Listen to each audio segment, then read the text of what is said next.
தீபம் அகர்பத்தி ஒரு தெய்வீக அனுபவம். பக்தி ஒளி நேயர்களுக்கு என் காலை வணக்கங்கள். இன்னைக்கு நம்ம பார்க்கக்கூடிய ஒரு சிறப்பான ஒரு விஷயம் என்னன்னு கேட்டீங்கன்னா, காளி தேவி.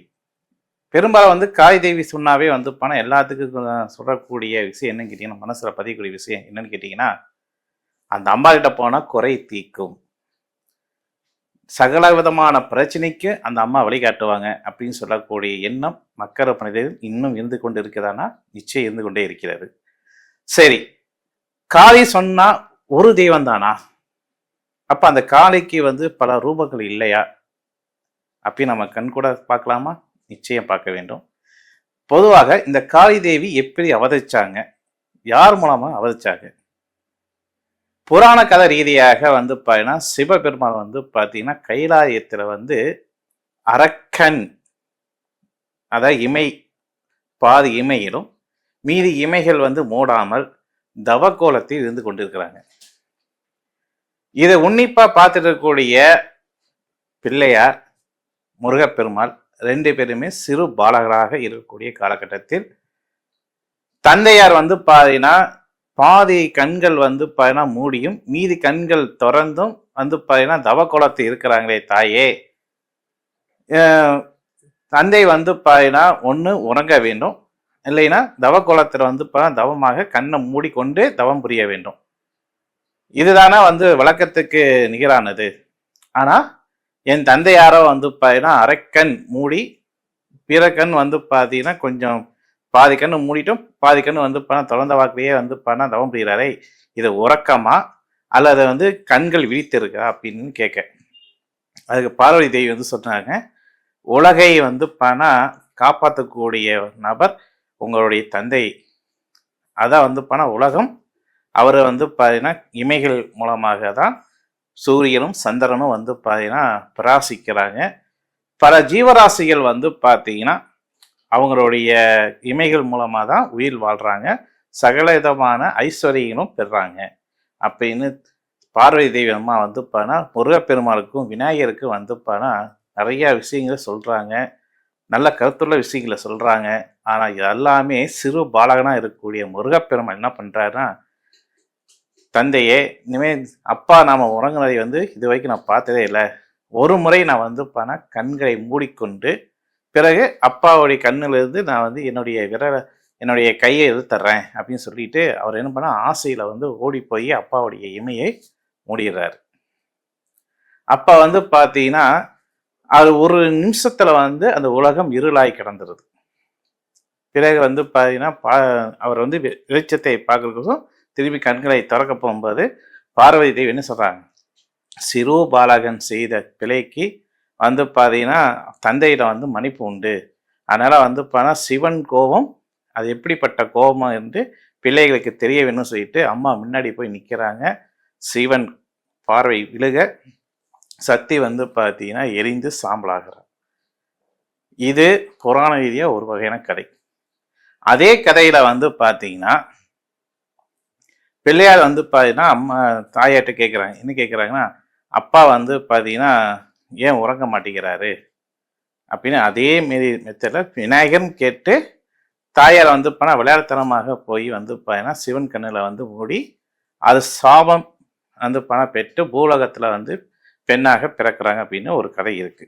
இப்படி புராண ரீதியாக பல வகையான கதை இருந்தாலும் இந்த காளி தேவி எப்படி அவதரிச்சம் ஏற்படுத்திருக்காங்க அப்படின்னு கேட்டிங்கன்னா, ஒரு நாகக்கண்ணி மூலமாக அவதரிக்கிறாங்க.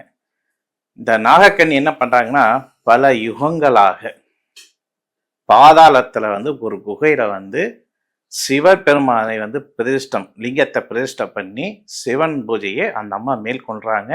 எதுக்கு அவசரம்? எனக்கு பிள்ளை வரம் வேண்டும், என் வயிற்றுல நான் முட்டையை சுமந்து அந்த முட்டையை பார்த்தீங்கன்னா நான் அடக்காத்து நான் பார்த்தீங்கன்னா எனக்கு ஒரு வரனை, பிள்ளை வரனை ஏற்படுத்திக்கிறதுக்கு சிவபெருமானிட்டு மண்டாடுறாங்க. அதுக்கு கடும் தவமாக போயிடுறாங்க அந்த நாகக்கண்ணி. இதுக்கு தான் அந்த முதல் சொன்ன வரலாறு. அது அப்படியே பார்த்தீங்கன்னா அந்த வரலாறு தெரிஞ்சு என்ன பண்ணுறாங்கன்னா, அம்பாளுடைய, அதாவது பார்வதி தேவி சாம்பல் ஆயிடுறாங்க. சிவனுடைய கண்களாக பார்த்து அந்த கண்கள் தீப்பொறியாக எரிஞ்சு அந்த அம்மா வந்து பார்த்தீங்கன்னா சாம்பலாயிறாரு. அந்த சாம்பலை கொண்டு போய் சிவபெருமான் வந்து அந்த குகையில் ஒரு பகுதியில் கிழக்கு பகுதியில் வந்து வைக்கிறாங்க.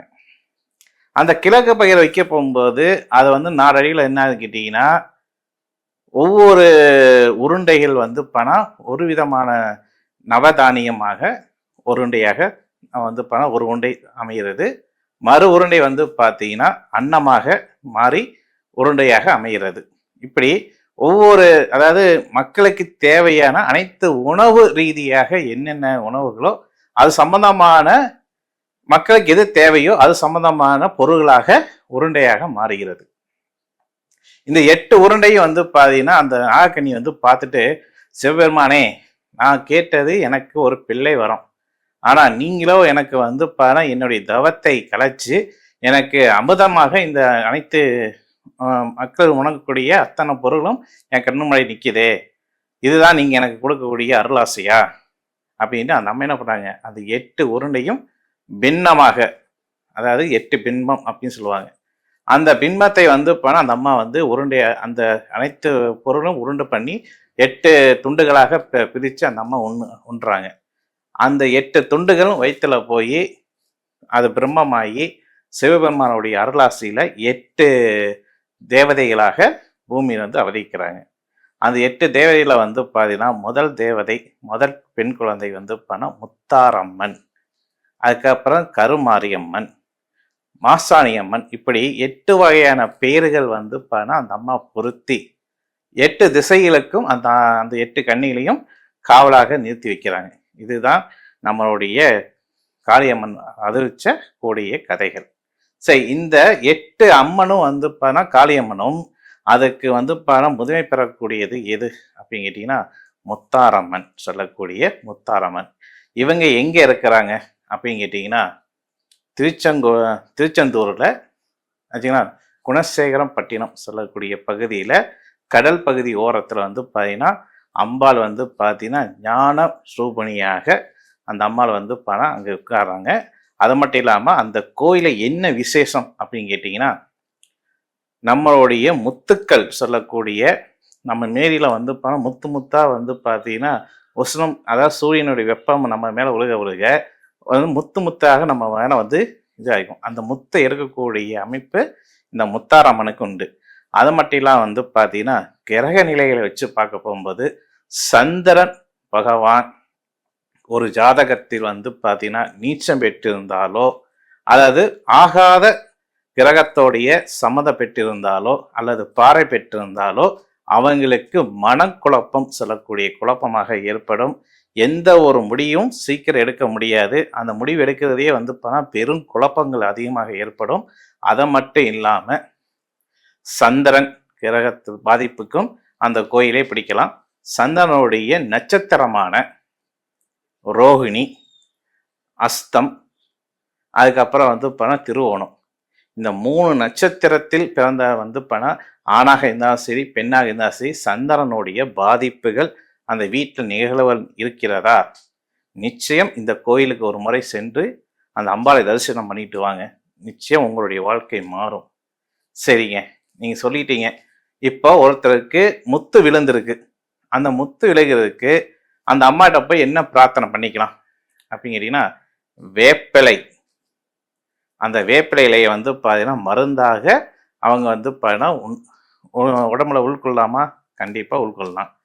அதுக்கெல்லாம் வேப்பிலையும் மஞ்சளை வந்து பார்த்தீங்கன்னா மேனியில் பூசி அவங்க வந்து பார்த்தீங்கன்னா நல்லா வந்து பார்த்தீங்கன்னா அதை ஊற வச்சு குளிச்சுட்டு வந்தாவே அந்த முத்துக்கள் சம்மந்தமான பிரச்சனைகள் வெளியேற்ற முடியுமானா ஏற்ற முடியும். அதை மட்டும் இல்லாமல் சந்திரனுடைய முக்கியமாக திருமணம் சம்பந்தமான பிரச்சனையாக இருக்கு. இதுக்கு அந்த கோயிலில் என்ன மாதிரி பரிகாரங்கள் பண்ணலாம் அப்படின்னு கேட்டிங்கன்னா கன்னி பெண்களுடைய அமைப்பாக பெண்களுக்கு திருமணம் அமைய வேண்டும். இன்னும் கன்னி பருவம் அந்த பெண்ணுக்கு வந்து அமைஞ்சு இன்னும் திருமணம் ஆகலை அப்படின்னு இருக்கக்கூடிய வீட்டில் பெரியவங்க ரொம்ப வேதனைப்படக்கூடிய நபர்கள் என்ன பண்ணலாம் அப்படின்னு கேட்டிங்கன்னா அந்த பெண்ணு கையில் 21 மஞ்சள் கிழங்கை, அந்த மஞ்சள் கிழங்கை அந்த பெண்ணை வாங்கிட்டு வர சொல்லி பன்னீரில் வந்து நல்லா பன்னீராக வந்து ரோஸ் சம்மந்தப்ப கலந்த பன்னீரில் அந்த மஞ்சளை வந்து கிழங்கை வந்து ஊற வச்சு நல்லா ஆட்டி அந்த கிழங்கை எடுத்துட்டு போய் அந்த முத்தாரம்மனுக்கு அபிஷேகம் செய்து அந்த அபிஷேகம் செய்யக்கூடிய தண்ணியை கொண்டாந்து ஒரு முறை அந்த தண்ணியில அந்த பெண்ணை வந்து குளிக்க சொன்னால் எண்ணிய வரன் அந்த பெண்ணுக்கு அமையுமானா நிச்சயம் அமையக்கூடிய வாய்ப்பினை உண்டு. இதே ஆண்களுக்கு திருமணம் கைகூடி வரவில்லை அப்படின்னா திருவிழா காலகட்ட நேரத்திலேயோ அல்லது வந்து பார்த்தீங்கன்னா செவ்வாய்க்கிழமை அன்று அந்த நபர் மஞ்சள் கிழங்கை மாலையாக தொடுத்து அந்த அம்பாளுக்கு வந்து பார்த்தீங்கன்னா மாலை அணிந்து இவருடைய பெயர் ராசி நட்சத்திரத்தில் வந்து அர்ச்சனை பண்ணிட்டு மீண்டும் அந்த அம்பாளிட்டிருந்து என்ன பண்ணணும், மாலை எடுத்து தன் கழுத்தில் போட்டுக்கிட்டு 21 முறை அந்த கோயிலை சுற்றி வந்தால் விரைவில் அந்த நபருக்கு திருமண காலகட்டங்கள் கூடி வருமானா நிச்சயம் வரும். என்ன சார் போய் ஒரு ஆணுக்கு மஞ்சள் வந்து மாலையை வந்து அம்பாள் கழுத்தில் போட்டு திரும்பி வந்து அந்த பையன் கழுத்தில் போட சொல்றீங்களே, இது என்ன சாத்திகுலாசனா? நிச்சயம் ஒரு முறை செய்து பாருங்க, நம்பிக்கையோடு செய்து பாருங்க. உங்க வாழ்க்கையில உங்களுக்கு பிடித்தமான வரன் ஆச்சுங்களா வருதா இல்லைன்னு நீங்க கண் கூட பார்க்கலாம். இப்படி ஒவ்வொரு பிரச்சனைக்கும் பரிகாரம் உண்டுனா கண்டிப்பாக உண்டு. அதுல முக்கியமாக அந்த கோயிலை வந்து முத்துக சொல்லக்கூடிய அம்மை நோயால அந்த அம்மா வந்து குணப்படுத்த முடியும். அதை மட்டும் இல்லாம திருமணம் சொந்தமான நினைவுகள் அது ஆண் பெண் இருவருக்குமே தனித்தனியாக பரிகாரங்கள் சொல்லி வச்சிருக்கேன். அதவே செய்து பாருங்க. அடுத்ததாக குழந்தை பாக்கியம். மெயினா இந்த குழந்தை பாக்கியம் பொறுத்த வரைக்கும் ஆண் பெண் இருவாருக்குமே சம்மந்தப்படக்கூடியது. இந்த இருவாருக்கு வந்து ஆண் வந்து பார்த்தீங்கன்னா குழந்தை பாக்கியம் எப்படி வரும் அப்படின்னு கேட்டீங்கன்னா, ஆண்கள்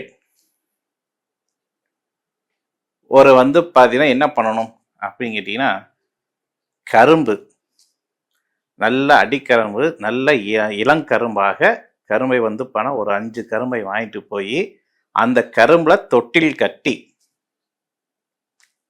அந்த கரும்பை வந்து பார்த்தீங்கன்னா அப்படியே அது கீழே வந்து ஒரு குழந்தை படுக்கிற மாரி ஒரு ஊஞ்சல் பண்ணணும்.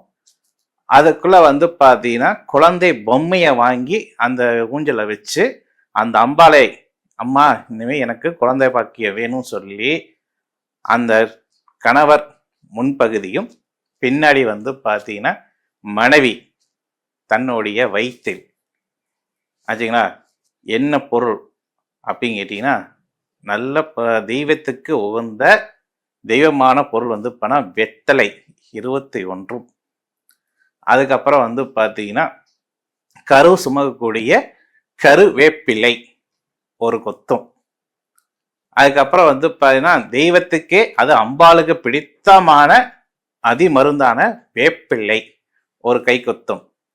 இது 3மே ஒவ்வொரு கைப்பிடியாக எடுத்து அதை வந்து பார்த்தீங்கன்னா மடியில் வந்து கட்டிக்கிட்டு 21 முறை வந்து பார்த்தீங்கன்னா அந்த கரும்பில் வந்து தொட்டில் கட்டி 20 முறையாக வந்து பார்த்தீங்கன்னா பவனி வந்தால் விரைவில் அந்த தம்பதிகளுக்கு குழந்தை பாக்கியம் கிடைக்குமானா நிச்சயம் கிடைக்கும் என்று சொல்லி விடைபெறுகிறேன். மீண்டும் இணைந்த சந்திக்கிறேன். உங்களிடம் விடைபெறுவது நன்றி, வணக்கம்.